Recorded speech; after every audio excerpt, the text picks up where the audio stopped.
I'd like to acknowledge the traditional custodians of the lands on which we are gathered on tonight. The Gadigal people of the Eora Nation, I'd like to pay my respects to the elders, both past, present, and future, and extend that respect to all other Aboriginal and Torres Strait Islander people who are here with us tonight. Sovereignty was never ceded, it always was, and it always will be Aboriginal land. There. Thank you, guys. And thank you everyone for coming. So I guess we'll just get started into it. So welcome to the Decypher Destructive Steps breaking panel. First time, I think we were chatting a little bit earlier that there hasn't been a breaking chat panel style thing in a very, very long time. So we're making history tonight. So I've just got a little bit of an intro here, so I'll read it out to you all. Firstly, why are we all here? There's been a lot of growth and change that has happened over the last 5 to 10 years of breaking, probably even a little bit more, right? Older gens leaving, mid gens still here, midding, new gens stepping up. And we're all kind of like doing our thing, right? We went from a golden era with gems up to our neck, crowds that are full, vibrant. We went from countless numbers of crews flying interstate, international bridges being built all over the place. And then we have what I like to call the dark ages. So Australian breaking or Sydney breaking. I don't know how it was like elsewhere, like in Melbourne or anything like that, but I like to call it the dark ages. The jams were gone, the crews were gone, the crowds were gone, the So Think and dancers, the Justice Brews, all gone, right? And most importantly, the relationships in between all of us were all gone for a long time. I know out in Western Sydney, it was me training in my garage with my crewmates. Well, we had nowhere to kind of like go see anyone. We had PCYC, Para PCYC, which that closed down. Then we had another PCYC, which is trash. So we stopped going there. But yeah, those are the dark ages, right? Everyone has their own experiences of those dark ages. So then we have the fact that hip hop was built on concepts such as each one and teach one. That's something that I live by. Like I try to live by as much as I can. As a community and a branch off of a sprawling international culture, some might say as a whole, we may have lost our way.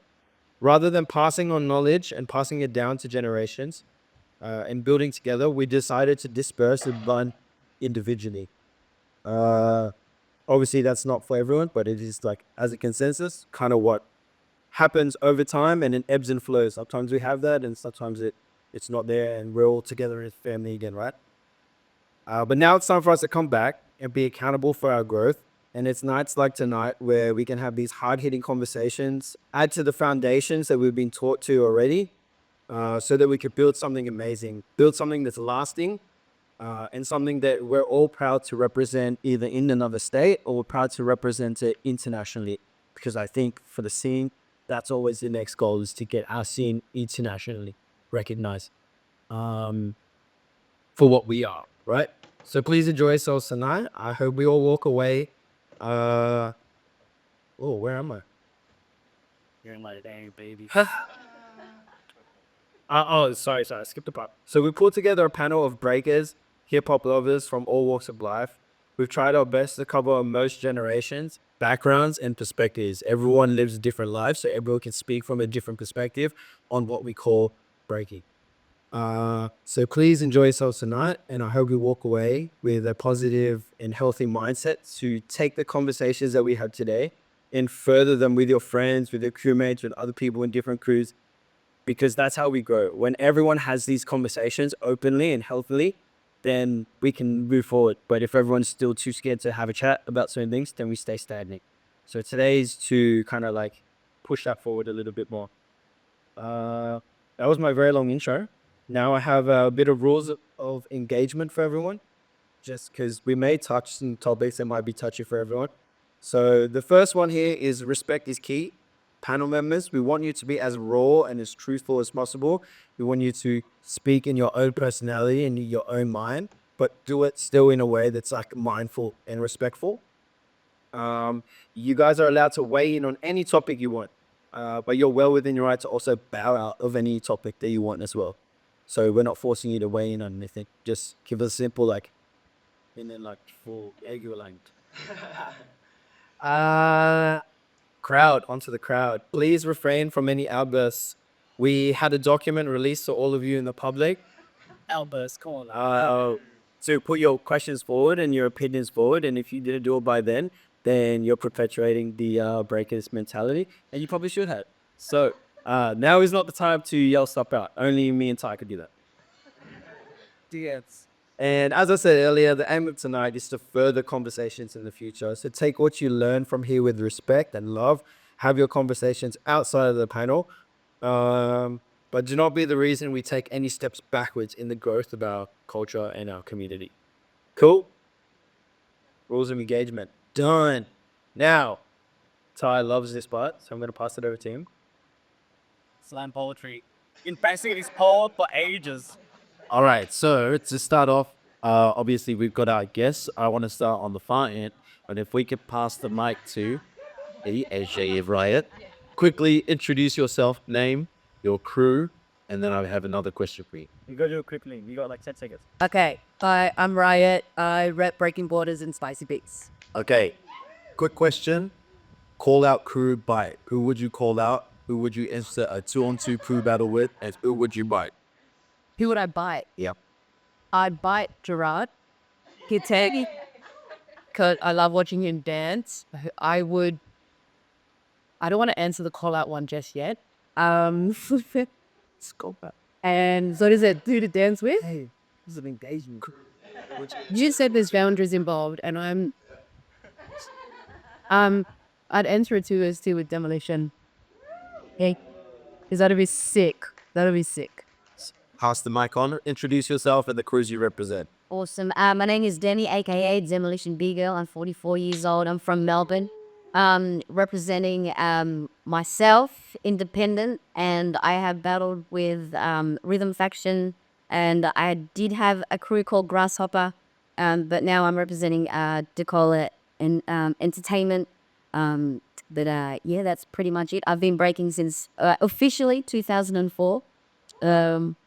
And I'm a mother. That's it. So what's your comfort food? My comfort food, spaghetti. Like filler spaghetti or Now you're talking about the Filipino. I am a chicken adobo, okay? Sige. Yeah, my name is Mistery. I am not in any active crews, but I was in a crew called Magic Villains, which is the trainer Marrickville, and Freakazoid, which was a popping and locking crew, and with Ranks the Boogie, rest in peace. And before that was in a crew called Superstars, which was a breaking crew in the 80s, but also all elements. And yeah, and I am a dad, and I'm 53 years old, been breaking for 40 years, and still love it, even though I'm not that good anymore. But anyway, Mystery, quick question for you because you're still within the scene. In your prime, and from then up until now, if you were still in your prime now, who would you call out? Who would you crew up with? And who would you bite? well, it's not a matter of who I would call out. I am calling out Solo from Justice Crews. Because last time I was walking to a job interview in shiny shoes and he called me out on the street in Chinatown. And you could see I was wearing shiny shoes, so he knew I couldn't do anything. You know what I mean? So yeah, we shall return it. Pause. no? Hey everyone, I'm Luke from the best crew in the world, SKB. That's it. I'm dancing since 2000 and I'm 37. Wow. Lola. Comfort food? Go to? Ooh, Tim Tams, just heaps of Tim Tams, double coated, slightly melted. NT? Do you do it sometimes then? Aha. And then when I'm feeling naughty, It is all guitar. all the time. You go. Alrighty, it's to me to introduce the next segment. So we're just gonna get stuck into it. This is where we actually start talking about stuff and not just chatting. So the topic of this first section we call closing the gap. There's a lot of gaps in breaking history, whether it be for b-boys or b-girls. One of the gaps that I was talking about is those dark ages where generations will come in and they'll do their thing and then they'll just disappear without passing anything down. There's no new gens being created. There's no knowledge of business, like setting up jams, talking to the right people to get sponsorship. There's just a massive gap in knowledge, and there's not just one, there's a few. So I guess this whole topic is kind of like, how did we get here? Because the goal is, right, for us to embody enarmor ourselves with all of this knowledge so we can make better events. We can make better breakers at the end of the day, because if we have all these amazing events but everyone sucks, like, that's also like not good too. Also the other way around, right? If everyone is really good at breaking but no events for us to showcase our stuff. So there's a lot of back end, information that is missing. So what the first part of the question here is like, why do you think the generational gaps are so large? Our current gen average age is higher than ever before, based off observation. This is also questions from people sending in, right? And there doesn't seem to be as many new gens coming up anymore. So I guess the first part is like, why? Why do you think that is? Which gap do you want to start with? Like, Whichever gap you want to jump into. right. Okay. Sorry, that was. It's not off you to show. Okay, I'll just talk about just breaking in general. It's like one of the hardest things in the world. So you're going to get like a turnover and fallout of people that watch it on TV or watch it on YouTube and they think, I can do that, until you just try it and you just can't. And it's just so hard to get past, getting the foundation, the fundamentals. And also, when you go to a training session, it's just so intimidating to get there in the first place. There's like 10 other stops before you even get to try breaking, which is like, oh, should I go there? Am I going to be made fun of? There's all of these battles before you even get to training. So once you pass all of that and you get to training, things are just hard. Things hurt. You're all in clothes. You feel like you're put on the spot all the time. So that's just the premise of breaking. Why there's a gap, I believe. I think with the era that I came up in, most of it was crew. Everything was about crew. But before crew, it was based crews were based around friends, rather than what I see now is you see a collective of dancers that come from different studios, all see each other that train at a common space, and then they create a crew from there. From my era, the early 2000s, we were all growing up at school, so we built this base of friendship first. And then we became dancers. So even if we lost our identity as dancers, we would always fall back to being like crew. So that's why we could transcend all the dark ages. You bring back what we were saying? Yeah. Why is there a big gap between the ages? Because the newer generation, I think they're a lot older. Maybe they're coming from university, society groups, and because it's more seen as like a pastime, if they don't have time for it, and they don't have a friendship built that is the basis of a crew, then once you stop turning up to training, you can see it's a slippery slope. The next person stops training, then next one it just fizzles out. And we've seen that cycle happen over and over again. That's the kind of pattern that I think. I mean, I think one thing straight off the bat, the whole thing of like people getting into something for a little while and then dropping off, it's not just with breaking, it's with everything. People that get in sport for a period of time and then drop off and, they get a normal life or whatever. But one thing that I was speaking with Riot about earlier on was that there have been like key things that have like triggered breaking over different decades, and so that generates different generations, but also each of those triggers has different sort of, I don't know, essences or vibes about them, right? So for example, my generation is the 80s breakers, right? So movies like Beat Street, breakdance, or breaking as it was called in America, and it was all about hip hop culture, and it was like graph and emceeing and DJing, the whole sort of thing. And so that kicked off in the 80s. Heaps of people got into it, probably more than ever, right? Every school had multiple crews. You would go to a shopping center and there will be a crew and you will battle them. Like that's how massive it was, right? And But a lot of those people, after like a year or two, they were like, okay, I'm going to move on to like yo-yos or whatever it was, right? Yeah. And then, so they were sort of petered out, right? Then another thing that came along was sort of like that was the 80s.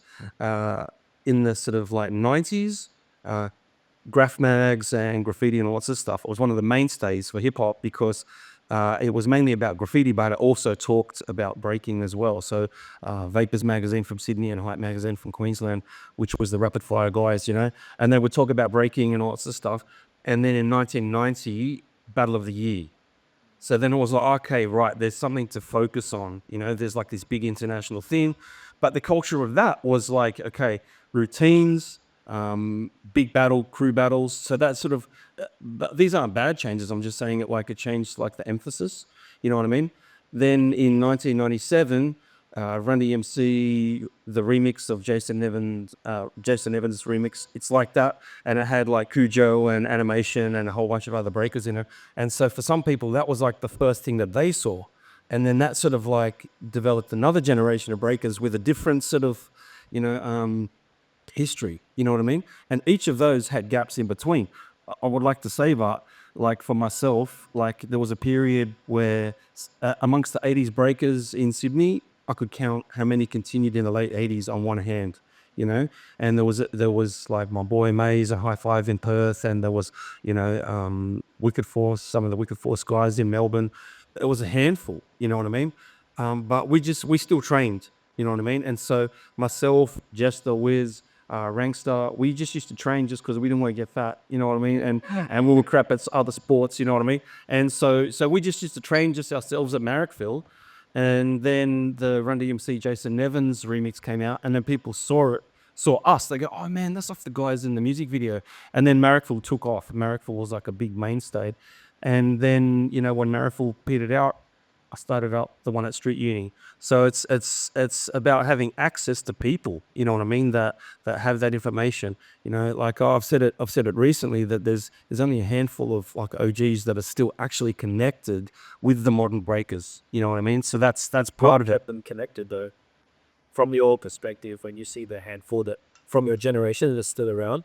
I think a good question is that what actually kept them coming back, because there's however many steps of generations between them and us now, and they're still hanging around. I mean, I can't speak on other people's behalf, like about what their motive is. But the reason that I keep going, I still love it, man. You know what I mean? Like even if I'm not like breaking in the cipher, man, I love just being like at the front, like chilling. You know what I mean? When someone's dropping like Apache, you know what I mean? And I'm going to get down. Like if you give me half an opportunity, you know what I mean? So you still got to love it, you know what I mean? And don't get me wrong, you don't have to actively still be breaking and all that sort of stuff to still love it and follow what's going on. But man, I'm like a big fan of like all y'all, you know what I mean? Like I saw Demi win Body Rock in New Zealand, like I was there, you know what I mean? And I'm like, oh, I'm like a fanboy, you know what I mean? And so I'm still like watching who's coming up and go, oh yeah, man, I seen this person start and now they're winning this battle. Man, that just warms my heart. I feel like I'm a proud uncle or something like that, you know what I mean? So yeah. So Demi, when now the mic's not us, could you shed us some light in terms of like your perspective from the Melbourne scene? There's obviously different generational gaps that happen like at different times. Melbourne being pumping at one point and it's Sydney being low, and then vice versa. So if you could speak to that a little bit. Yeah, sure. I think from when I started, which was like 2004, but I was inspired by that film clip, the Jason. Yeah. And that's the reason why I started, because I saw a big girl there, Asia One, and she ripped it up, and I was like, oh man, I want to be like her. The fact that she could do all these crazy moves, she could do the windmills, hex spins, and I was just like, wow, I really loved that essence of power, and the fact that it represented as women that we could do that. You know what I mean? So that was like, wow, I can do that. She can do that. I can do that. That's fresh. But in the Melbourne scene, like it was hyped, like when it was growing, like from 2004, I reckon that's when it kind of developed really, like we had a lot of crews going, and there was a lot of passion, and there was a lot of love, and those crews were were educating each other with knowledge and what hip hop meant to them and why they battled.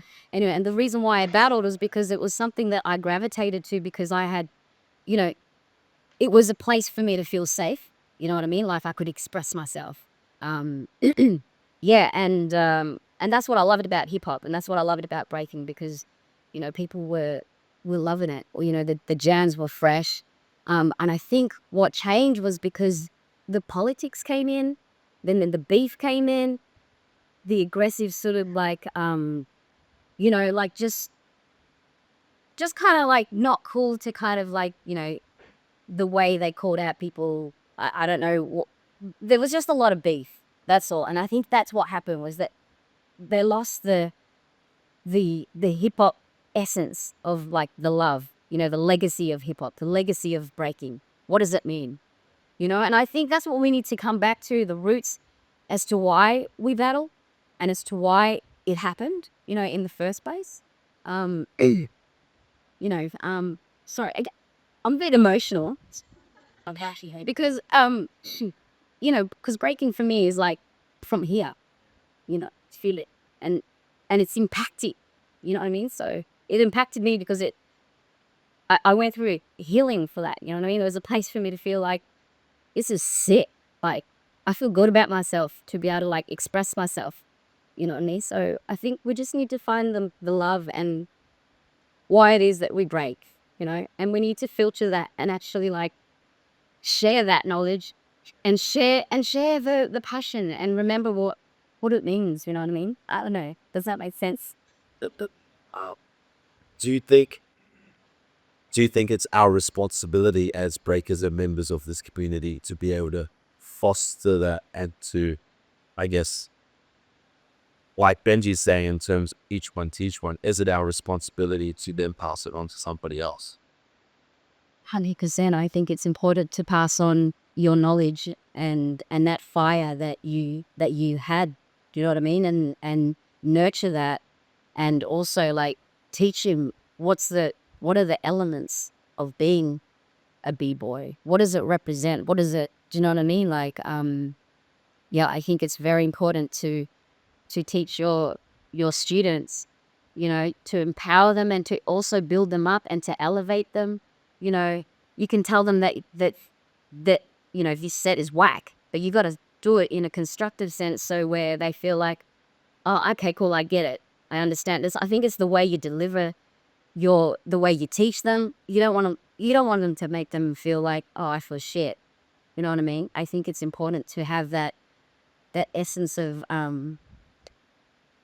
being kind to them, but also challenge them in a way where they feel like, oh, sweet, I want this. You want them to be hungry, yeah? But why? Yeah, why do you want them to start breaking in the first place? Do you know what I mean? Yeah, I think it's important. This goes out to everyone in the room or everyone watching. Is that Tai and I were talking about, and we'll come to this a little more later on. Is that yes, when you do get to a certain point where you can start passing down your knowledge, each one teach one, there's a need. I feel like it. We were saying that there's a need for mentors in the scene, and it's not a mentor as in someone teaching a class. I think we do need more people teaching classes, but a real mentor, which is in the class, you're gonna learn your 6 steps, your top rocks, your foundational movement. But your mentors are the people that a mentor could be the same age as you. You know what I mean? But mentors that will teach you about the culture, you know, how to behave in a cipher, how to behave in a battle, what you're listening to for the music, what you're trying to hit with your body when you're listening to music. It's all of these nuanced things which I think get lost in the politics, right? Because we're so focused on, you know, trying to look and be the best that we don't actually dive into the nuances. And I know, Riot, you were chatting to me about that earlier. There's something I wanted to ask you, which was because you've come in I would say like you saying that you're a new gen in terms of the time that you've been breaking. But obviously we're in the same age. So when you had first started until now, what was your perception like, if you don't mind?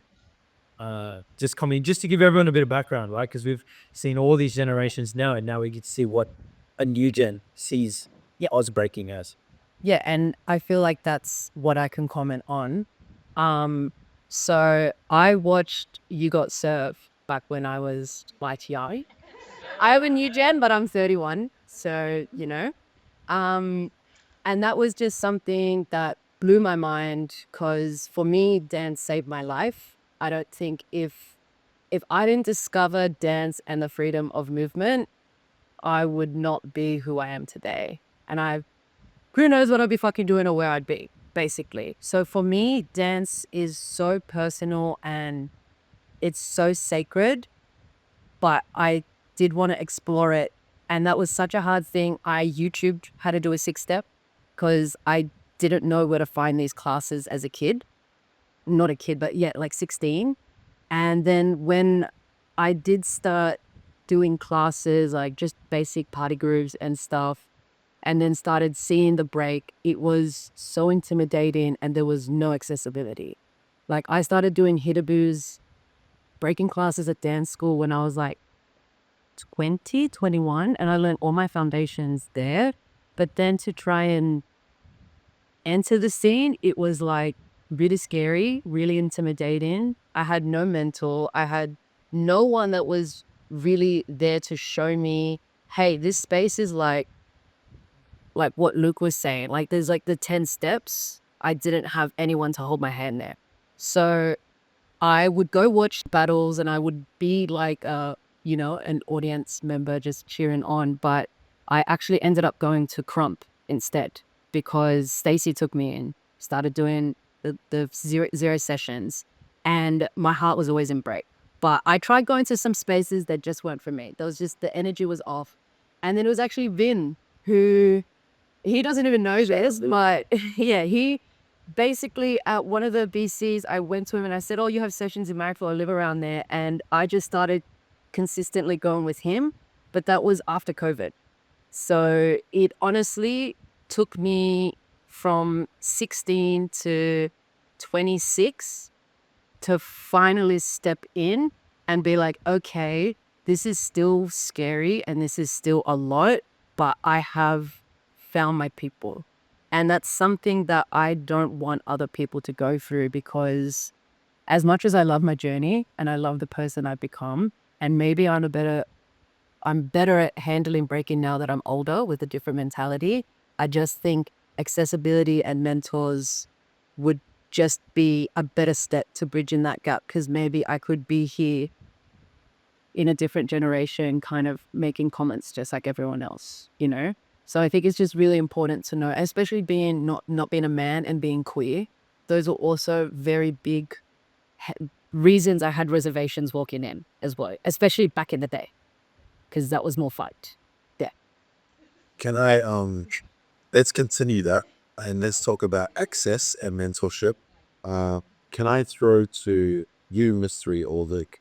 I guess like how would we be able to uh make it more accessible for newer generations to be able to come in? Like, how do we bridge that gap between different generations? I mean, just having training spots, like that's always been the benchmark of breaking, you know what I mean? I mean, yeah, like Riot touched on something as well, like the fact that there's accessibility to internet now. That didn't exist in the 80s, man. You know what I mean? Like you'd have to go to watch the movie at the movies and learn like straight after you watched it and everyone's battling in the foyer, you know what I mean? But having those spots, you know what I mean? Like and it's available on social media, you know what I mean, like where the different spots are, you know what I mean. There's a whole bunch, but yeah, it can be intimidating just to rock up. You don't know no one, you know what I mean. So it really, the onus is on us as a community to make people feel welcome and actually take the time to do the each one teach one thing, you know what I mean, because if you're all into yourself, then you're not going to do that and people are going to feel ostracized. One thing that I always remember is when hip hop first started, it was very much keeping your secrets to yourself. The DJs would have blanked out vinyl, so the other DJ before the days of Shazam, so you wouldn't know the song they were playing, and graph writers wouldn't teach their secrets and all this stuff. And I was very fortunate that one of the first generation graph writers, probably the first graph writer in Sydney, took me under his wing and explained, hey, listen, man, this is what style's about. This is what the culture's about, all that sort of stuff. And then I was like, I want to be like him. I don't want to be like the guys that keep all the secrets to themselves, because if I do that, the culture's going to die, and people are going to not understand like the essence of what it's all about. You know what I mean? So that really impacted me, and I was like, I was mentored, so I want to mentor, and I think that's the way the cycle is just going to develop the community. You know? Yeah, I would just say that a lot of people or a lot of kids or even adults, they are exposed to breaking at breaking battles. But when they're seeing a battle, we're seeing alter egos and villains and heroes, and they're not realizing that this is a different persona. That was me. So people get really intimidated. They think that, when Duke's talking smack and I'm slapping the ground, that outside of the battle, that's who we are outside. But it's like that. He is like that. Screw that guy. So it's just like watching a movie or watching a play. We have to kind of, maybe the MC has to say, what you're seeing on stage now, we don't want to break the 4-4. That's pretty cool. Where? I've seen Will Straight angry all. Well, to be honest, right, that's why we have these conversations. If the more people that we bring to these types of conversations that aren't breakers, fans, like you were talking about, like that's what we should be fostering, is like knowledge given to fans of breaking. They don't necessarily have to break.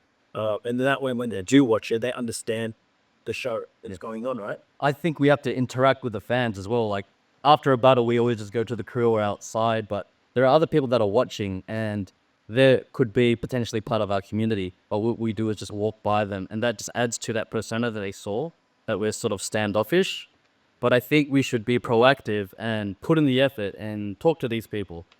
But at the same time, Don't go and get beers up. yeah. But at the same time, I think most of the dancers are on the spectrum anyway.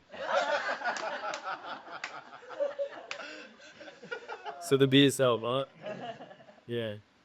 So let's go to jump in and Can I- Sorry to cut you off. Just quickly wanted to just talk about like the Melbourne scene. The reason why too there was a bit of a breakdown was because of the accessibility. We had Tivoli, we had the State Library. The State Library was where I started training, and that's where I got all my knowledge from all the different b-boys and the different crews and things like that. Then they started, like, obviously, like the government was like, nah, we can't have that in the streets, and we had Tivoli, we can't have that. So yeah, definitely the accessibility was kind of diminished, and that kind of like that hurt the scene a lot. And I think we need to represent hip hop in a different way as well, the positive sides of things. And I think the government don't really understand what this art form is about, because we're always like, oh no, these are troublemakers. Do you know what I mean? It's like that's not what we are. We're not troublemakers.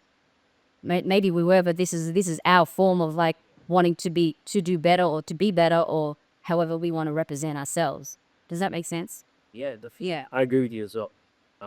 I guess it's great. Everyone. We just need more resources, man. Sorry, there used to be an event called Urban Expressions, right, which was like a long weekend of like hip hop events, and basically all of us that were doing hip hop events would just plan it all in the one weekend. And part of it was Hyde Park breaks, and we'd all meet at Hyde Park and we'd just cipher, and there would be hundreds of breakers, and the cops would always rock up and just like kick us out because of amplified sound. So we just keep on jamming just with people beatboxing and clapping.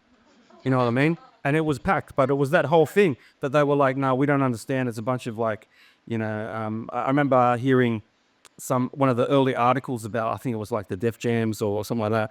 And it was like I think No Fuss Rust and some of the homies did something at Bondi. And the next day it said in the newspaper, this is in the 80s, a whole bunch of ethnics from like Western Sydney like went down and like took over Bondi Beach or something like that. And so it was like all that sort of like xenophobia, fear, and I was just, oh yeah, just because we're not surfies, we're breaking, And all these events that you talked about, were they planned, not planned? No, it was not planned. Up. Yes, We need to take that. just on the street. Yeah. We need to Yeah. bring back. Sorry. Yeah. We need to bring back the ciphers, the raw ciphers. Just like have a jam, just have a barbecue. Let's just have a barbecue on the streets or in the park where just fuck it. Just fuck shit up. At the end of the day, it's public space, right? We're part of the public. We gotta kill it with culture, bro. Yeah, I agree. We actually quite a bit of tonight's going to be touching on that in here. It's a massive point that Tai and I've been speaking about for a while. Is that you threw me off here? No, not you, Tai. It's having a read without me. We gotta move together, man. We're in this together, bro. So Nah, let's skip all of that. We just covered all of that. I'm just gonna jump in for a second. I think we need to bring back more of a party culture because that's what brought everyone together. Just parties, parties, parties. Especially like in the earlier era between like 2000 and I think 2015, there was a few dance schools, dance school, D-Term G, even crossover. Like after every competition or every jam, there would be an after party. And that's when you get to mingle and that's when you get to share stories. But when you're battling, you're in battle mode and you don't want to talk about anything else. So I think we need to start creating spaces and good vibes and people need to wear deodorant and dress fresh. And then people will start coming. But I think that we need to start creating a fresher universe for the breaking and the hip hop scene. Just need to connect again. Just connect. Yeah. Anyway, is there anybody else that wants to talk in the audience? No, the audience, they already they say. Comment section ends. So just to move on then, I guess, just to keep it rolling, it's like that leads into one of the points I have here, which is like, is Australia's approach to breaking a little too chill right now? No one wants to do anything for ourselves. Everyone just happy enjoying jams, rather than like throwing jams or like going to Bondi and just starting massive cipher. We can all go to the beach together, break, right? Like he was just saying. So are we too chill with our approach to what breaking really is, to the true core of its culture, right?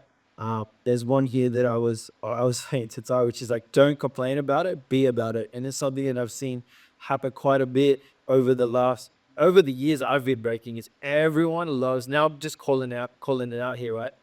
Is that like everyone loves to complain, like we don't have this, we don't have that. Like, why is breaking not like this? Why is breaking not like that? Well, it's like, well, if you came up with the idea and you just created it, then we would have that. Now, just to double down on that point, next year when Destructive Steps takes a break, what next jam is there for breaking? And keep in mind, like, Destructive Steps is like, there's a lot more all-stylers in that whole thing, right? There aren't many breakers creating that. So we're not even creating our own jams for ourselves. So next year when it's gone, what happens then, right? So that's what I'm saying. Don't complain about it, be about it. Is that we need more people to just step up and say like, I'm going to create that cypher jam. Or you know what? I'm going to call out that person because we're missing that thing. So with that can of worms, got some ideas. Just like you said, man, just be about it. You know what I mean? Like I'm involved in crosswords. We put on Uprock every year. I think this year's our 12th like annual one. We even did it during the COVID craziness. You know what I mean? And every now and then we'll just sort of like, okay, what haven't we had in a while? Okay, we haven't had Battle of the Year. We approach Battle of the Year. We do Battle of the Year. Well, R16. Okay, let's do R16. And that way, because I mean, like, listen, it's good to do local jams. That's dope, you know what I mean? But when it's connected with something international, I think people up their game a bit, you know what I mean? Like, get me wrong, there's Ryugi, there was Super Round Box, there was heaps of different things. There was that sort of like suburb by suburb battles that were happening before, you know what I mean? There's a million things that you could do, you know what I mean, on different scale. But hey, anyone that's put on an event here knows this is a thankless task, man. You know what I mean? You're like doing emails in the middle of the night and then people complain because they didn't like a song the DJ played. You know what I mean? But, you know, like, you just got to go, whatever, man. Just let you get over it, and we're gonna just do another event anyway, in spite. You know what I mean? Demi's got a I was just thinking like, I did, ADHD is just kicking in. No, so I think, yeah, just, to build it, maybe ask questions, like, for example, in the likes of like America, how come they do it so well? How come their jams are so big? Europe, like, ask that question in terms of like, okay, how can we create that vibe, that massive scale. Do you know, like how do we do that? Maybe we could talk about it with them. You know, just asking questions. I think is important to understand. Like how can we build this? Maybe we throw a jam where people like, you know, do like a what is it, raise for like the breaking scene or whatever. Like do a barbecue or something, and then you know put. You know what I mean? Like I don't know. Just think outside the box rather than inside the box. We need to go outside and go, what can we do to like make it bigger? Yeah. I remember I was at this party and everyone started breaking as we do, right? You're at parties and everyone, just one person starts breaking and everyone's like, I'm gonna jump in. Right? But someone sat next to me and they're like, hey yo, like, you know, I like they jumped in. I was like, that's hectic. And they're like, yeah, but I didn't see anyone like me breaking, so I just jumped in. I was like, that's awesome. Because when you don't see breakers like you, it's because you're that breaker. You know? If I didn't see like a halfie breaker jumping out and I was sitting in the corner going like, man, there's no halfies, I can't jump in. Well, that's because I'm the halfie, so I'm gonna jump in. Problem. You know what I mean? Half his problem. If there's not really long hair and like a tiny necklace, so but yeah, I think that's it. One thing about like getting the scene bigger and stuff like that, like I've seen it with the music, right? It used to be that like a hip hop gig in Australia, everyone that went to the gig was people that was making music, right? You were an MC or a DJ or a producer. Now, then it got to the point where actually people that didn't make the music were listening to it. I remember when I went over to R16 with the guys in Korea, and it was the first time that I saw people that wanted like families that were just going to it that the kids didn't even break whatever because they just loved to watch the breaking, you know. And if it's just going to be us all the time, it's never going to grow. You know, I'd grow slightly, possibly, you know what I mean. But having people outside of the culture that appreciate it, and part of that is us educating them as to why it's good, you know, if it is good. Yeah, I think we mostly create comps and events that just cater to the other dancers. We have to find a way to appeal to the outside audience. And I remember, I think it was one of the first R16s, which was in Darling Harbour, where you just had all of this pedestrians and passerbyers just stop and be exposed to it. Because even it's pretty hard for me to even find out where the events and comps are. And I'm part of the scene, so imagine how hard it is for everyone else. Like, what was really beautiful was to see how long the line was down at BC1 last week. Crazy, right? And seeing all the fans. So I think I actually don't know the answer right now, but I'll figure it out. But we do need to appeal to people just outside of the scene, because I think we already know that we're sort of cannibalizing ourselves. We have to stop thinking about the events that. So we have to stop thinking that events don't make money. Let's just start figuring out how to make money, and also figuring out how to have a fan base, because Australia is more of a sports culture. They don't really have like culture, or they didn't really respect the arts. So we've got to figure out a way to bridge that gap, where instead of them going to the movies, they'll come to a comp, or instead of them going to like a footy match, they'll come to a comp. So we got to make it like spectacular. Yeah, that's right. We just gotta level up, I reckon. Our skills gotta be level up, and our battle mode's gotta level up, and we gotta take risk and challenge ourselves. Like, you know, how can we get better? Yep. You know what I mean? And I think it's important to reach out to the mentors as well. You know, the person that you love, how they break, like ask them questions like, bro, can you teach me that?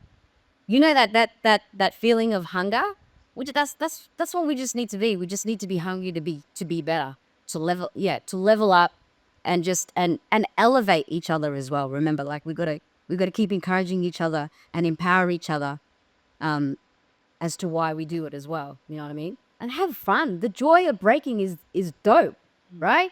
It makes you feel good. Other people feel good when we freely give it out of nowhere. You know, we break because like we love it. So let's just share the joy of like the culture itself. That's what I'm excited about, and I think we are going to be able to grow this if we just stick together and go, you know what, let's unite, you know, and take away the ego or whatever's happening or whatever, you know. I think we can grow from this. From the fact that we're starting to talk about it is this first step. So we need to acknowledge that, and you know, we've got plenty of V-boys, B-girls repping. but we gotta like get them to the next level and teach them and tell them, like, say for example, like, you know, you've got a powerhead who's just powerhead and they just focus on power. But yo, where's your battle? Where's your essence? Where's your character? Where's your musicality? You can focus on your technique and all that, but the essence of battling, man. You know, like you gotta have some flavor into that. You gotta put that, you gotta implement that. Because that's the power. You know, when you're dancing and you're moving, and that's like, you know what I mean? The music is what moves you. And you gotta teach that. You can't teach it until they actually feel it. Are you feeling the beat? You know what I mean? Are you feeling me? Yeah, I'm feeling you. That's it. That's what we gotta recognize, is that's power. You know what I mean? So Yeah, I I think hope that makes sense. definitely, definitely. And I think it's very multifaceted, and I think it sort of talks around the whole situation of having a gap of information and how do we cross the bridges in between them, right? And I guess if to sum it up, kind of, it's like from the top down approach, we need more opportunities for breakers that are at the current generation that are representing breaking as b-boys and athletes, b-girls, so that they can raise their standard and their level to be better role models, to also be on a stage that has access to the public from a bottom-up approach for them to be able to see what breaking is truly about and how they perform as a show.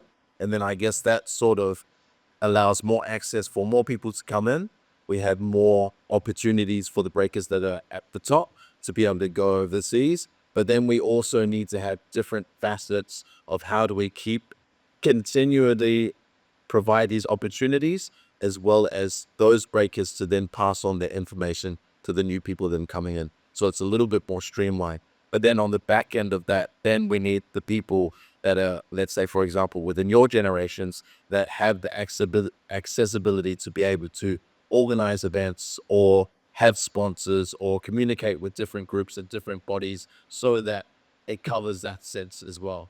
Yeah. One thing that Luke touched on, and you mentioned the same word as well, is accessibility. And like, for example, that Darling Harbour R16, prime example, you know, like people would just sort of like going for a stroll with their family, whatever. They see someone like doing swipes, they die. They've seen it on the internet, but seeing it in real life, you know, when you see breaking for the first time, it blows your mind. You know what I mean? And you know, obviously I'm biased, and we're all biased here. But breaking is the best dance ever, right? And it's dynamic, and so it sells itself. It sells itself, right? You know, someone goes out and does like multiple air flares, whatever. You know what I mean? That blows people's minds, man. You know what I mean? And so yeah, so like people see that if it's like out in the public forum, and then damn, you know, you win fans. You know, we all experience that, and that's why we're here talking about it now. Because we all know that kids want to break. At the end of the day, like you go up to any disco or any kids party, there's always the one kid or a few of them that just, I ended up here the other night, they all just end up on the floor, but they just don't know where to go. And I guess we need to get ourselves out there more often and more in more places, and for us to be more accessible so that they know where to go, because they want it, they just don't know where they get it.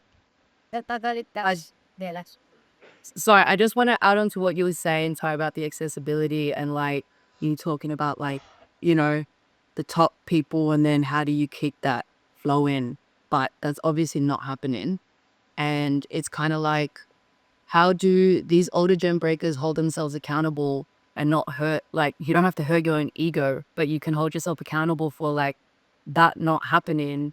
And then that could also come back to your first question of bridging the gap, because people with my walk of life won't feel as like, what's the point sometimes of doing this? Like, these people, it's predetermined they're going to win. They have all this accessibility. I'm just going to do my best.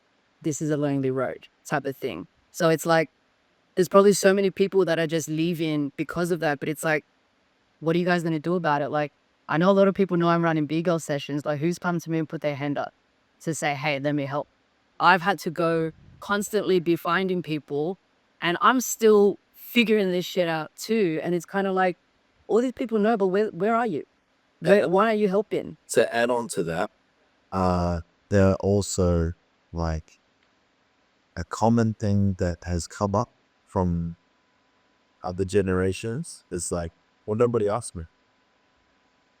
You're yes, but it's the teach one, whatever that good was. Right. But at the end of the day, like, if you're going to be in this higher ranking, it's also a responsibility that no one wants, but you have to have, type of thing, because the culture is going to die. Everyone's going to go, well, you didn't ask me. All right, well, no one asked me to pick up the rubbish, but I love the earth. Yeah. Like, do you know what I mean? Like, I want to clean the dishes so my mom doesn't get me in trouble. Like, not because she asked me, because I'm fucking scared. But, different contexts, different reasons. But all I'm saying is we can say that, but No, I agree with you. Honestly, I genuinely agree with you that yeah, the older generation needs to step up a little bit in a sense where, sorry to cut you off, but like no, that's it. That was the older gen, like obviously I can stand from the bottom and you're up really easily, but I have found over watching is that that knowledge stops from the top. And I'm not saying you guys, but there's a lot of people there. overall, yeah. The younger generation, there's been many generations where they're hungry with their hands out, like, hey, teach us this or pass us this. But if like the knowledge ain't gonna flow from whoever holds it, then it's not gonna go anywhere. And I think that's what she experienced, right? I feel silly I feel stupid for not knowing the history, but no one's teaching me the history. I am hungry, but no one's mentoring me. And it's not, I'm saying me, but this can be so many other people in the crowd or so many other people that are going to watch this after that can go, oh yeah, I relate. Like, I am hungry, but I'm just going to not even bother because there's nothing. So it's just, yeah, there's a lot that needs to change for all these big things that we're talking about. You have to help your micro before you can help the macro. Well, yeah. And that's the social grab right there. Yeah, that's it. Yeah, I'll definitely take a lot of responsibility for that because when you're in the breaking scene, you don't realize that a decade has passed and now you're one of the OGs. Like that just comes out of nowhere. And then you don't realize that you have to assume the role of passing down the stories because from my generation, we never got any of the stories passed down, but we only got this history that was parallel to us. So we had to ask our brother crews from other states, like, Zealous and like Skill at Will or Team Cream, and ask what happened parallel. But we didn't know what happened to the generation after. The generation above us would have been probably like Wicked Force and maybe Fresh Sucks. They were just half a generation and they just bailed and we don't know what happened. So honestly, I didn't have that kind of the pages of that history book to pass on.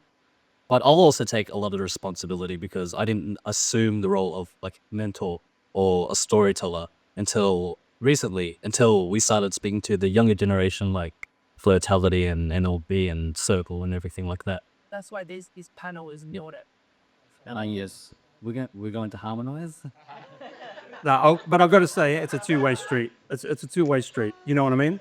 And like, as far as like the older generation, I'm right here, man. Ask me anything. Yeah. I'm at jams all the time. Come up and ask me. It's not just me. There's Rosano, there's Cosmo, there's Monkey Monk. We're all dudes in our 50s that have been there since the beginning, and so it's not like we're keeping secrets. Like I said, I want to pass it on, and I'm still jamming with the crew at Street Uni, you know what I mean? And Kamikaze's always like mentoring like the next generation and all this stuff. So it's not necessarily only old school dudes that aren't passing it down. It's sometimes, like we're talking about events and all that sort of stuff. And like you mentioned, like, like I'll say, okay, we're doing an event. Who's on board to help? Crickets.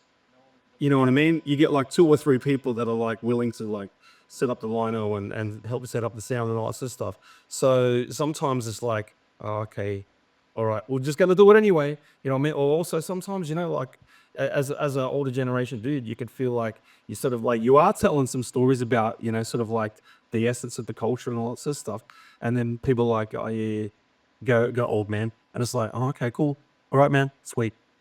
Like, yeah, it's both ways. But I guess that chime in. Yeah. I was just going to say that's why accessibility is important. And it's just been repeated so many times because these things can't happen and become two ways. Yeah.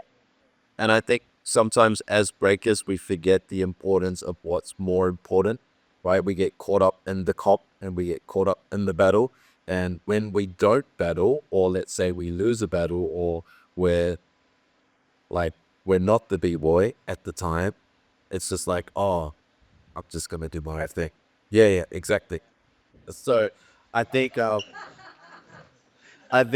we need to disidentify ourselves with being the breaker all the time and understand that we are still a part of the community. And our role and our responsibility within the community is to actually help to build it and to contribute to it rather than just take from it, because it gives us so much that it's important for us, if we want it to continue, that we have to give back double if we want it to grow, right?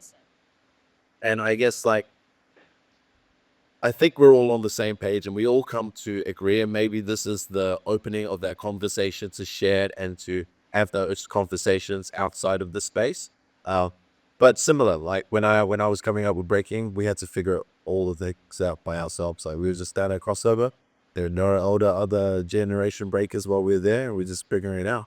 So I think it's really important that accessibility is the key. I think it's the main thing of today, not only for the new people that are coming in, but also the people that are already with it, the community, so that we can keep growing and moving forward.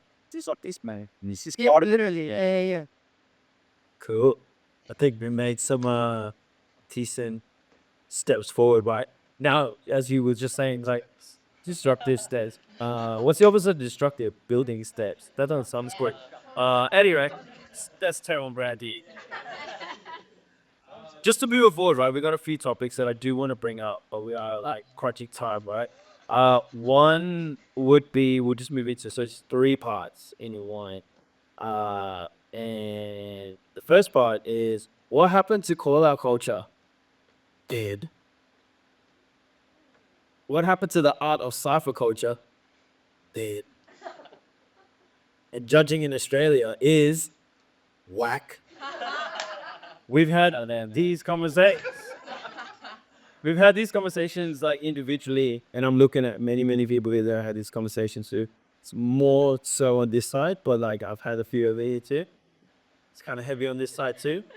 Now, but so let's start with like call out culture, and we'll try and like get everyone's opinions, and then we'll move through to the next one, right? So when I was younger and I first started breaking, one of the biggest fears was for me going to a jam and getting called out, right? But that made me want to get back because I was like, I'm not gonna go out like that, right? Like if someone's gonna call me out, I need to be able to like back myself and also back the crew that I'm rocking out with. So from all the different generations, please like just weigh in real quickly, like what has happened to the call out culture in Australia? Like you guys need to talk about it. That's call out culture is dope. That's so sick. Like that's one of the things that I loved about it was when you went into a cipher and you just have it's just a play. It's a play. You know, you come out, I was like, come on, skate. Yeah, skate. And then yeah. But I think people are just too scared to take that risk of going, you know, I think people are too scared, and also too there's just been a lot of trash talk. And that diminishes people's confidence. What are the rules of call out culture from your generation? Oh, you just go hard or go home. No. I need to think about that. I reckon call out culture is dope. I reckon one of the issues is when people take themselves too seriously. Yeah. At the end of the day, it's just a game, man. You know what I mean? And we're all homies. Like, you don't hate the person you're battling, but in the battle, you hate their guts. You know what I mean? And I love that, man. You know what I mean? Like, one time, a funny story, I was hosting like an event, like just hosting a normal event. And my homie B-Boy Sony, we always had like beef, man. You know what I mean? Like, but we're boys, but like I'm hosting at like there's bands and stuff like that in the middle of like Liverpool CBD, and he goes, Mistery, I call you out now. Like, and I'm like, yeah, 3 sets. Put down the mic, we just battled there and then. You know what I mean? And then at the end, repump, everyone's loving it. You know what I mean? I reckon it's dope. There was one time after an anniversary jam or something, I saw Will Straight. He he was battling in Japanese breaker like on the street, no shirt, both no shirts, bleeding shoulders because one of them called each other out, and I was like, we left them, but we were like, yeah, that's cool, let's go. In the early days when we started, there used to be Blacktown PCYC, and there would be tons and tons of crews every Thursday. And there would be like 5 other crews. There would be SKB, Emakazi, Wicked Styles Crew, DMK, and NBG. And you would walk into the hall and it would feel like the old school essence of breaking and hip hop. It'd be tension. You'd be looking around, you're like, this guy's got better halos than me. Or this guy's got this move I've been trying. Or this guy looks like me, but he's better than me. You had all of this tension and then you wanted to prove something. But what was always started was after 30 minutes, the ice was broken, and this is what would happen. Hey man, spark the circle. We didn't even have the word Cypher back then. It was just called a circle. Like Cypher came later. Everyone thinks that that's like an original term for breaking. It's more of a MC term, but it was a circle. So we would blast open this circle in the middle of Blacktown PCYC, and then someone would just go in, probably start off with top rocks or popping, and then we would try to one-up each other. And that was like a proper conversation. It's like, I have something better to say. I can say it more eloquently, or I can one-up that, or I can do that more dangerously, or I can do that with more style. So what happened with the call-out culture, I feel like there's just too many dialects. There's too many languages. There's just too many different... some people don't have good conversational skills. I'm talking about in the cipher. Like, they don't have good cypher hygiene, meaning like you don't want to talk to them, like literally, like with your moves because you're not feeling it. When we were when crews were strong back in the days, the call out culture was literally, hey, Juice Crew, we're going to come down to Cabramatta PCYC and we're going to battle for the next 3 hours. Or we're going to go down to Canberra and call out, I forgot what their crew was, Break and Enter. Or go to Melbourne and call out a crew. Or go to Wollongong. We were like the old school kung fu where we would just dojo rush. That's like proper call out. Now these days, like you don't really see SKV in the ciphers breaking much just because you don't really feel that essence or that exchange, that heat anymore. I feel like it's more of a, I'm going to do a showcase and you're going to do a showcase, or it's the same people doing the same speech with their moves every cipher. So if it doesn't add value to us, then I feel like the ciphers are just the same conversations over and over again. So what's happening with the call-out culture? I think we need to return back to having a common language where it's just, I'm going to one-up you. Yeah, that's what I think. Cool. I think that's really good.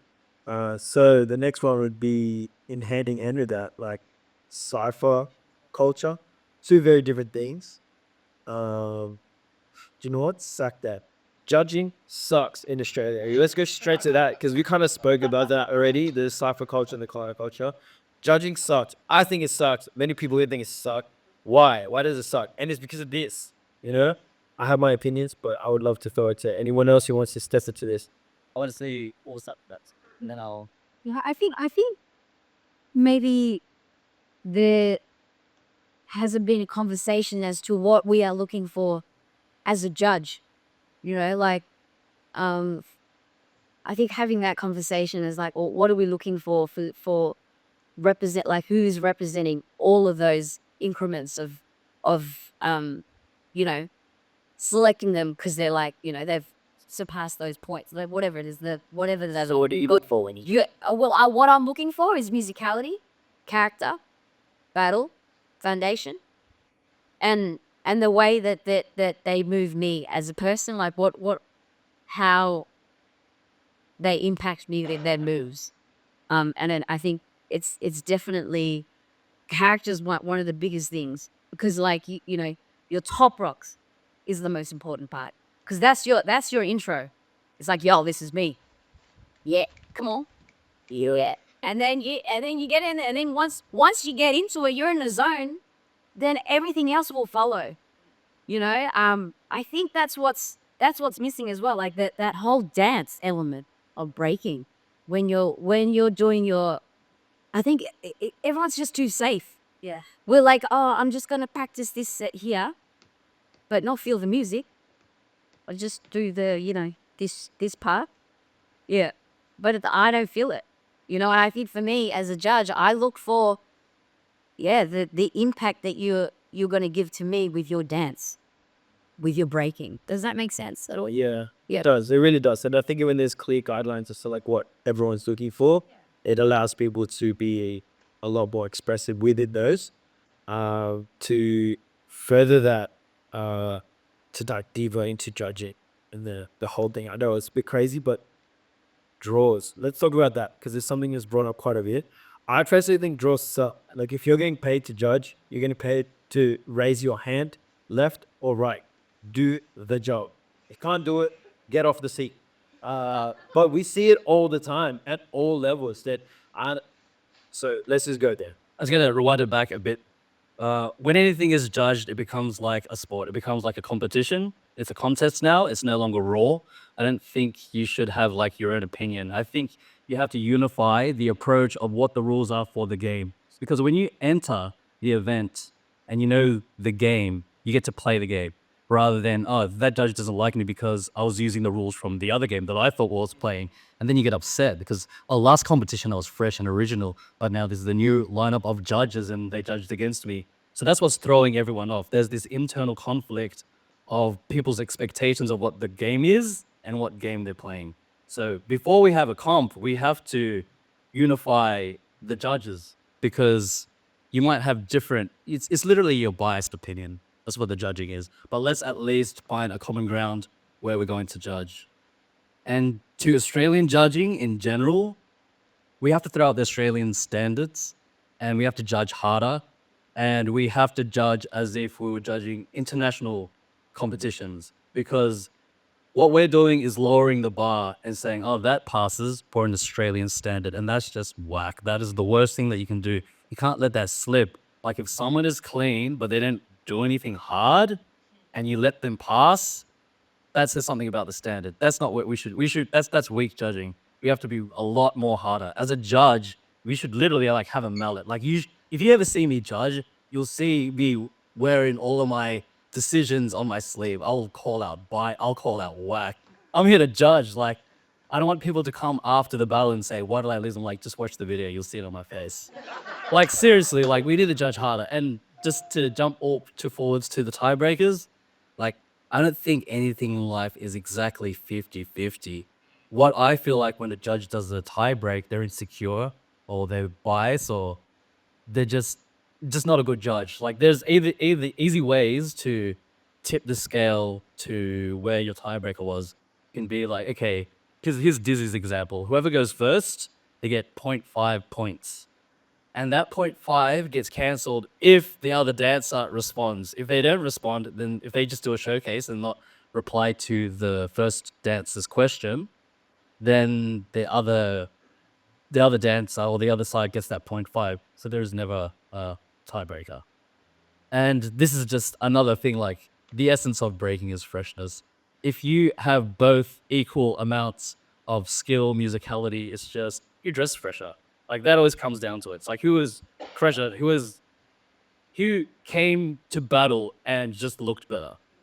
Yeah. If you just stood there at the same time, walked into the middle and done nothing, you would just vote to the person who was just fresher. That's what I think. I hate judging. That's why I host all the time. I have judged many times in the past, but I don't like doing it. It's a tough job to do well, and I think, both Luke and Demi both mentioned the same thing. For each different competition, you need to have a standard that that everyone's working on the same standards, and it's not just gut instincts. So many battles, we've all seen it, where you go, how the hell did that win? You know what I mean? Like, and a few things just like thoughts. One, and you touched on it as well when you were talking about like crews rocking up to other training spots and lots of stuff. Battling, man. Like you guys have heard me say it 1,000 times hosting an event. I love it when a battle almost ends up in a fight. That's a real battle, man. It's not like, we're going to smile at each other and then all have a group hug and sing Kumbaya. Like, come on, man. It's a battle. You know what I mean? It's boring. And also like playing it safe. You know what I mean? Like, man, like push yourself. You know what I mean? I want to see you like doing stuff that you've been practicing that you've never pulled off before at home in the battle, and you do pull it off. That to me is like what it's really about. You know what I mean? I didn't answer your question, but I just gave heaps of thoughts anyway. Honestly, that's all the panel is. That's all like our podcast is. We don't give any real information. We just chat shit. Hopefully, something good comes out of it. Sometimes it does seem political, and it's just kind of like, are you voting for your mate? Because you know your mate's good, or do you not want to vote because they're both your friends? And it's kind of like, if you have the responsibility of being a judge and choosing someone's fate, you got to look past that, and you can't just vote for someone because they're your crew, or you know they did better at training 4 days prior to his battle. And I feel like, as someone that's still new, it does feel like that. So it's also very like, oh yeah, I know they're gonna win.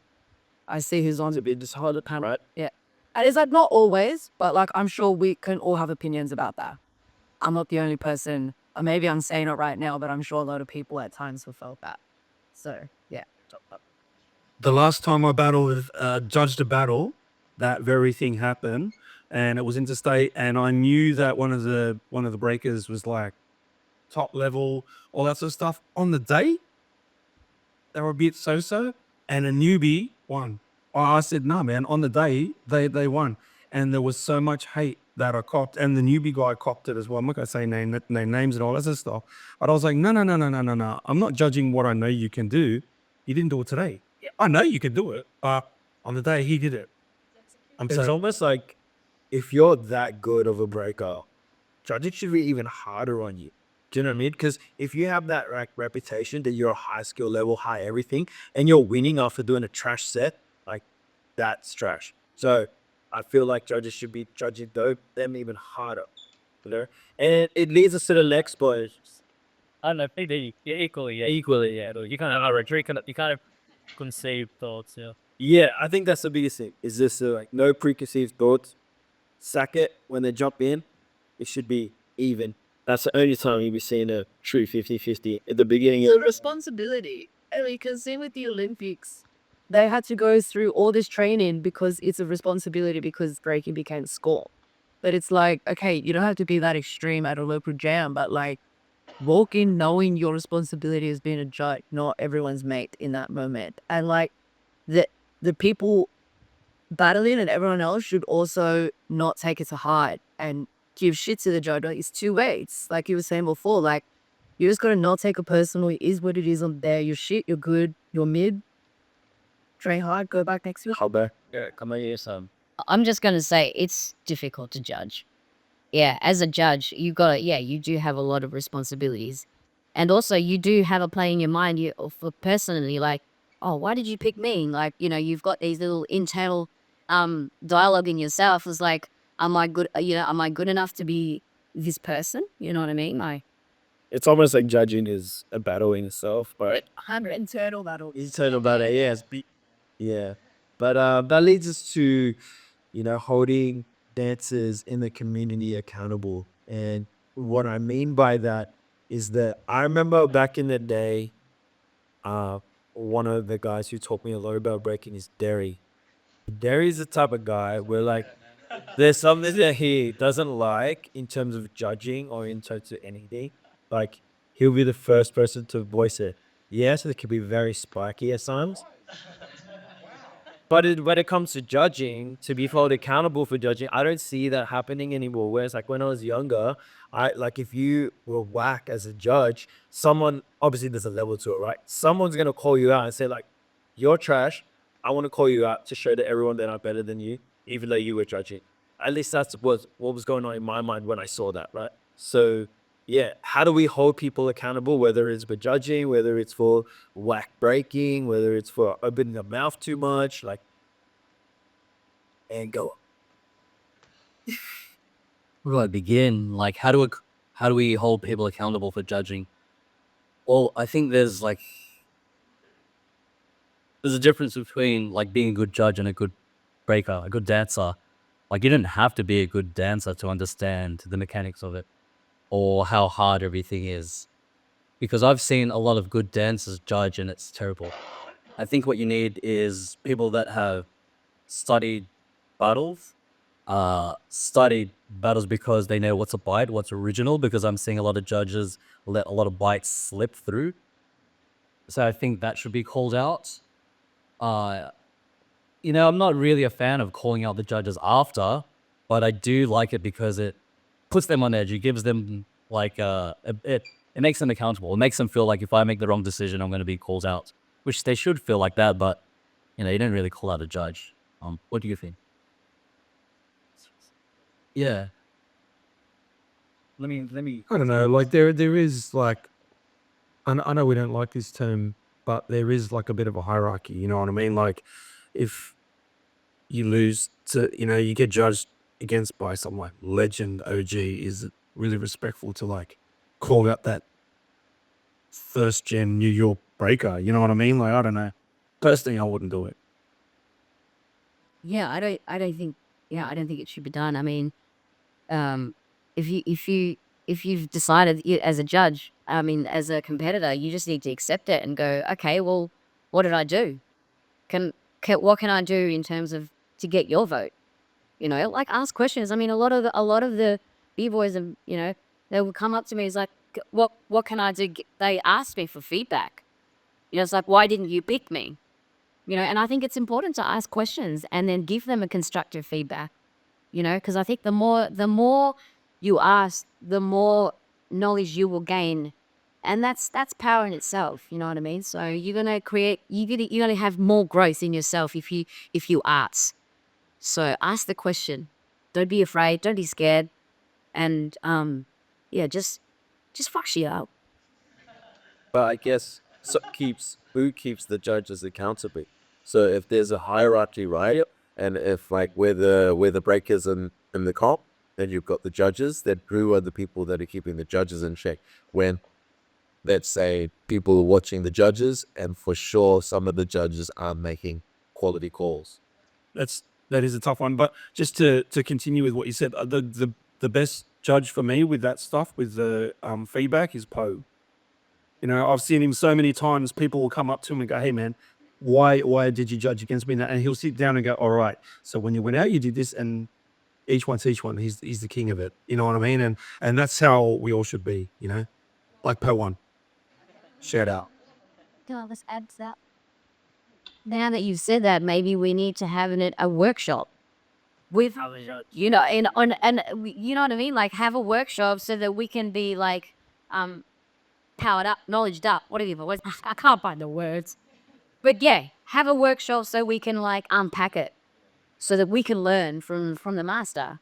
You know, like Po1 is a very well respected b-boy, yeah, all over the world. You know, or whether we go and like, you know, get somebody else from somewhere else who is also has a lot of knowledge and a lot of respect as well in the community, you know, worldwide. So why not? Why not do that shit? Like, let's just change it up. Teaching the judges. And teaching the judges, 100%.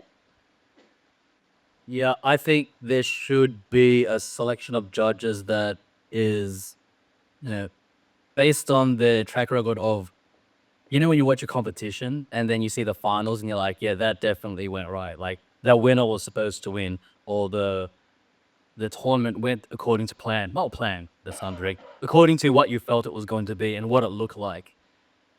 I think if you start to see judging that kind of feels corrupt, or meaning that what they're doing feels like they're always being selected by their mates or the same people, and the judging isn't being questioned, and you're like, why is this guy judging again, or why is this girl judging again?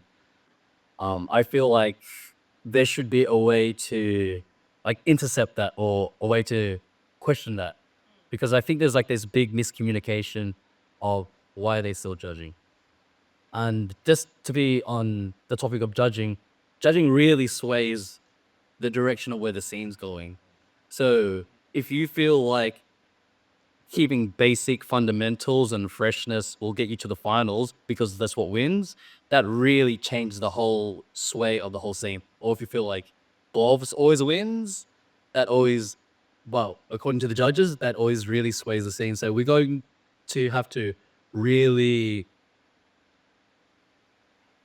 as a judge, you really have to know the responsibility that you're doing is that you have a bigger impact than you think. Yeah. just to your question overall, because it was to everything, not just judging. I don't want to comment on that anymore because I'm still learning my way. I think it's learning how to call this shit out or talk about it. It's learning how to not be avoidant and have uncomfortable conversations and knowing that, like, let's just say Demi has a really good point that this judge has done so and so. And it's like, well, who's going to back Demi? Demi just can't go in alone and call this out. Like, community needs to be backing her. Or, you know, if I go up to a leader in the scene and I'm like, hey, this kind of feels like X, Y, and Z, either educate me or help this not happen again. And it's like, I don't feel comfortable enough to do that because I don't feel held. And it's like, well, how do we all as a community know that uncomfortable conversations feel disgusting, but they need to happen so we can progress and actually action this? Because I know for me, I'm very avoidant if I want to be. And the side of me, there's a big side of me that wants to be avoidant, but it's like, I got to keep working on myself every day to make sure that I come correct to my relationship, to teaching, to, you know, being a member of the community, because at the end of the day, that's also my responsibility if I want to be in a community like this, especially like knowing the roots of hip hop and like just trying to, you know, keep that culture alive in normal gaps and stuff. So I think it's just like the real thing is like, let's just be uncomfortable and all be okay to the uncomfortable. And like, if someone's going to call something out, we should all be backing it and not be messaging them quietly and going, oh yeah, I'm with you there, but I can't say it. You know, because if we all keep feeling like we have too much to lose, this shit is just going to repeat. And in another 10 years, all these other people are going to be doing the same shit, you know? Yeah, that's I think the last whole few points rounded that up really nicely. There is, speaking of uncomfortable conversations, so we've had all the fun conversations. We do have a topic that is not so fun, and it's something that I've been brought to attention quite a few times that I think we need to speak about. And speaking of accountability, speaking of being able to receive criticism and change your actions, you know, uh, basically, we have, where do we hold dancers in the community accountable for their actions? And this is outside of the dance. We have people who are in their own kind of way racist, sexist, homophobes, using their voices out in public the wrong way, uh, swaying inside judging, all that kind of stuff. But it even goes deeper to the way that breakers, and just to be straight up, like b-boys treating like women out in the world, especially on the back ends of jams. I think I was said loosely, like one of the terms is like 1 in 3 of your friends would have been a victim of sexual assault, and that's like in the world. So to try and like pinpoint that into a very small scene like hip hop and breaking is something that we should talk about a little bit more. As a guy who I try and hold myself to a lot more respect, I try not to do that. So when I hear that, it makes me upset. But it is something that goes on. So I'll throw it to you guys as the panel. However, which way you want to take this conversation? What's the actual question? There isn't really. So the question is that there's a lot of like bad behavior that goes on in the scene.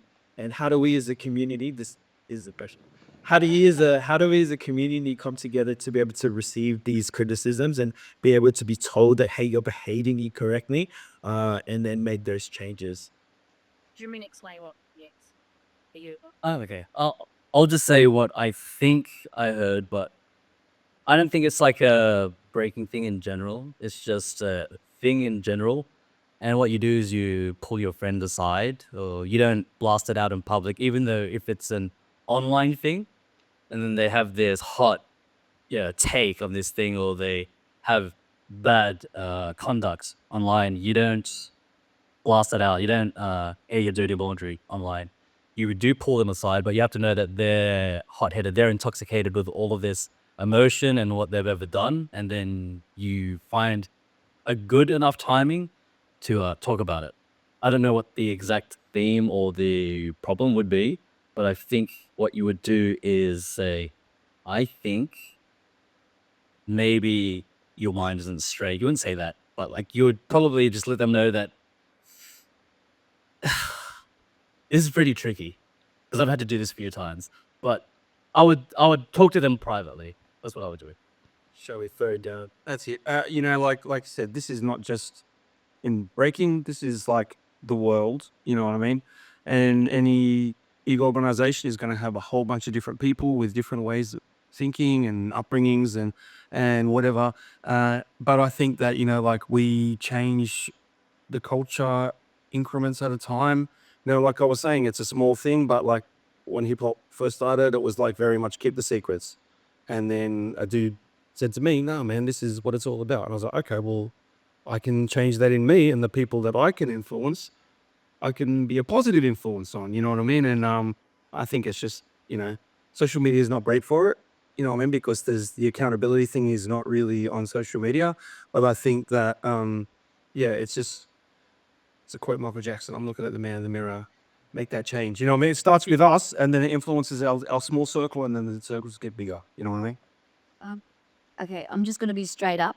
What I'm hearing from you, Benji, is basically you want to bring up the issue, the fact that b-boys in general, like there's, you know, you got to represent you're the role models, right? And the way that you behave in terms of like sexually towards women in the scene, I think that's what we want to touch on is basically, you know, like, is this what you wanted to touch on in terms of like, or is Well, I mean, or is it a whole? I think that's a whole thing, and It's a whole kind of like Okay. I can't tell you too much because it's questions from the globe coming in, right? But if it's coming in from the public to say that, you know, it's an issue, whether it's a breaking thing or not a breaking thing, it needs to be spoken about, right? Is that, you know, unsavory behaviors, whether it's racism, homophobia, sexual assault, is a thing that's present, and it's present much more with boys doing it to other minorities. That's what we've gotten from here, and that's the topic we're on. So we all come from different walks of life, but we can all kind of weigh in on our perspectives on it. I'll just a messenger at this point. No, that's I think it goes back to the conversation of having the like being uncomfortable. And it's like, I'm not gonna name names and out people right now, but I've spoken to a lot of people about problematic b-boys or people in general, and I go, oh yeah, we've got like 10 stories on them. And I'm like, well, why the fuck is this still happening? This doesn't make sense. So it's like, why are you being avoidant when this issue is continuing? And maybe only sometimes this matter will be handled when it's closer to this person's heart or to their inner circle. And it's kind of like, if we start hearing shit about a certain b-boy, then the call out culture needs to happen. Maybe not through social media, but there needs to be talk. It needs to be like, oh, what's happening? Why is this guy pushing girls, or, you know, keeps DMing someone for their number or asking them out on a date, or uncomfortable things. Like, I can comment on people from the all styles scene that they say breakers are the most toxic out of all of them.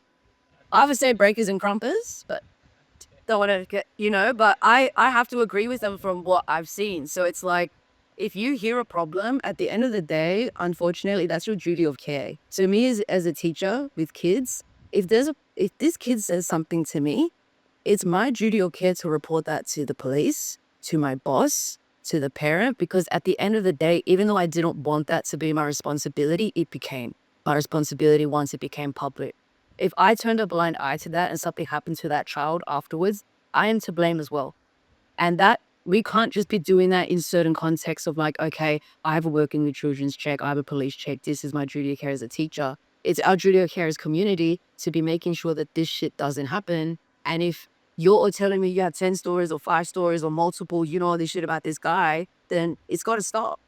And we all just have to suck it up and do it. Like, it's just it keeps doing this so circular. So it's just like, and that's just not for like the sexual part of things. It could be the racism, it could be the homophobia, it could be just how this person blocks up. Like, it's many factors, but it's action needs to happen and the stop needs to change. And I assure you, a lot of people will back you if that became your responsibility. And if everyone's speaking about it behind closed doors and whispering about it, it will happen if someone brings it to light. I think it's just really hard being the first person to start it, but then it's also that change won't happen until the next person comes in and goes, adapt me, because that creates the wave.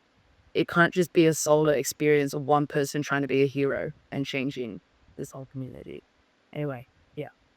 It's scary, right, to hear that. I didn't even know. Yeah. I was the exact same way, Luke. Like when I started finding out all about it, I was like, oh, this stuff goes on.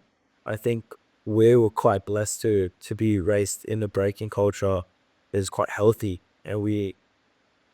but not everyone's like that, right? And it's quite scary once you hear it. But that's why I think it's important for a platform like today for it to come out. There's no problem that we can solve right now, right? But it's just bringing it out there, letting everyone know that like behavior is being watched, for good reason. It's not like we're trying to spy on everyone, but I do think as a heterosexual b-boy that has a sister, like if I heard my sister got into dancing and like that stuff would happen to her, bro, like I'm not calling you out, you know?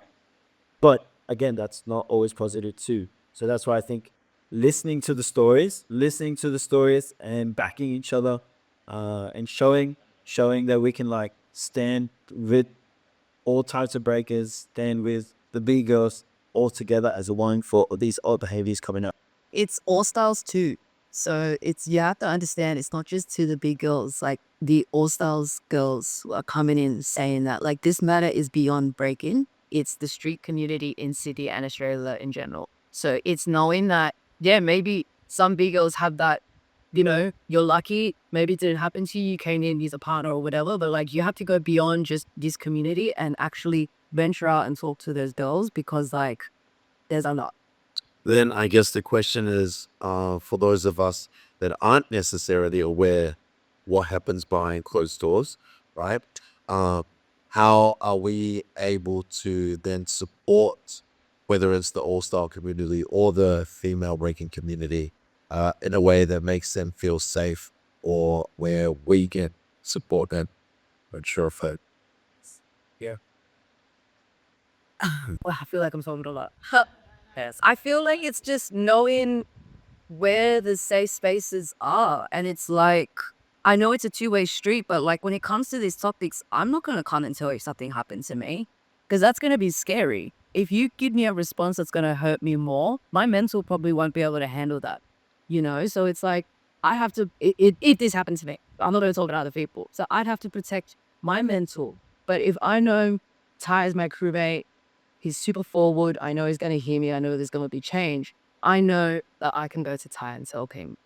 And it's like, how do we have these leaders or these people like, is it, when I run a big old session, we check in with the girls or like, this matter is going to take a while to figure out, but it's like, how do we spark that communication with everyone when like to know like, okay, I can go to Gerard, even though he's super random to me. We're not in the same crew, but I know if I went up to him and said, hey, dude, like X, Y, and Z happened around Western Sydney. I just need to tell you because X, Y, and Z, you know what. No, I'm just saying.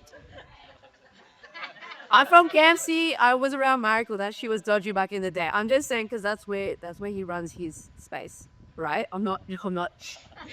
My girlfriend's from Bilpin. That's all right. No, but what I mean is that, like, even though the scene's so segregated, I might not be going there as much. I know I could talk to him, right? So it's like, how do we as a community just make sure that we're all staying consistent with our conversations?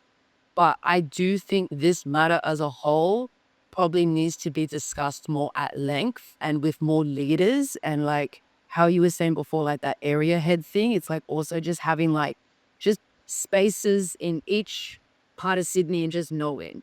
It is a very difficult matter and it's not going to take this saying something for it to overnight change. It's us having this talk now and just going, okay, fuck, this is deeper than we thought. Next month, when everything dies down, we have to have another chat, but behind closed doors, type of thing. Because it's very deep and it's going to take a really long time to change. Yeah, I think it's really important to understand that yes, breaking is breaking, and we love breaking for the art form, for the dance, for everything that it is. But at the end of the day, it is still a culture that thrives off its community. And all of these issues of how people ebb and flow, like that's what makes community, right? How we talk to each other, how we behave with each other, what we sell to each other, what we take from each other. Do you know? We are leading to the end of the panel. We don't have much time. I hope that this panel sparks more opportunities for us to speak on other things over many different panels. Right, giving away my future plans with the area head thing. Sorry, fuck. No, but that's cool. It just made sense in my head. Sorry. Yeah, but I think we touched on a lot of issues here, right? And we can't dive so deep into these things and resolve the issues right off the bat. We've only got 2 hours, 1.5 hours, and it is now done. But like, I'm very happy we've had this conversation. Thank you to the 4 of you for coming through. Yeah, it was really, really insightful to hear from all the perspectives. I hope that the crowd here today got a lot from it. I'm getting a lot of nods, so that's good. I'm gonna pass the mic down. Any last words from anyone? And I'll start from Tai. I just want to say thank you to all of you for joining us and being open to have a conversation. And thank you to everyone that has joined us to be a part of this. Yeah, I just think that I think a lot of the conflict was through miscommunication, as always, and just the feeling that you can't approach us, but you can. I think that was the main thing, because everyone has this barrier where it's like, I don't know if I can talk about this, but yeah, we're here. And I feel like most of the dance scene is open to talk about things. I feel like everyone was just intimidated. I can see that, but yeah, we're here to talk. I think that it's valuable, like we just said, to have these conversations. We're part of a community. We love this community. Otherwise, we wouldn't be a part of it. We love the dance. We love the culture and all that sort of stuff. And we can change things from within, you know. I mean, we've seen recently, people trying to talk about what we do from outside. That doesn't flow well with us. And, I mean, we know the culture because we're in it, you know what I mean?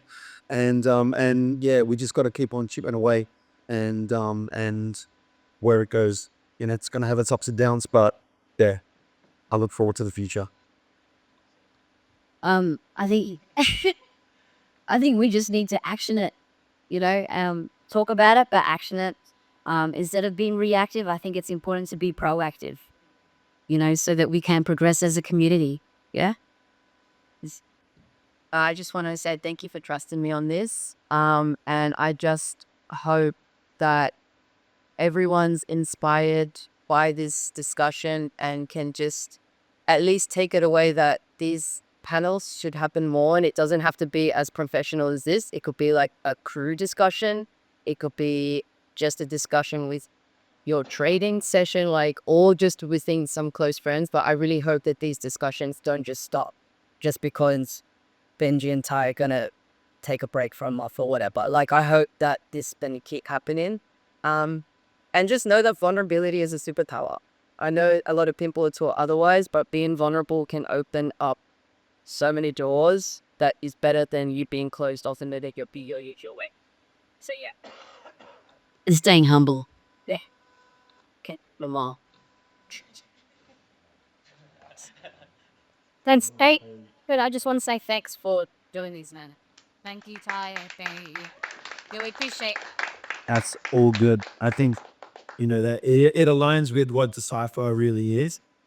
We started the whole thing because we wanted to be able to document as many parts of the breaking history in Australia as we can, starting with Sydney, starting with New South Wales, and now we've got bridges into Melbourne now.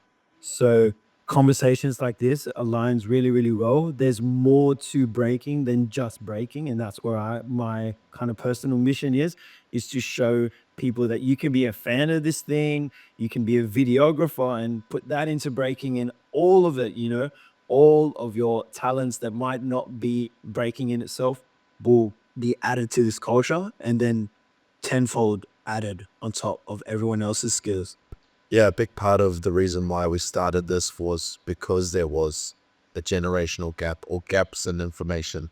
And so this is a platform for us to be able to start bridging those gaps and to be able to tell the stories behind the scenes of how amazing breaking is in Australia. So thank you all.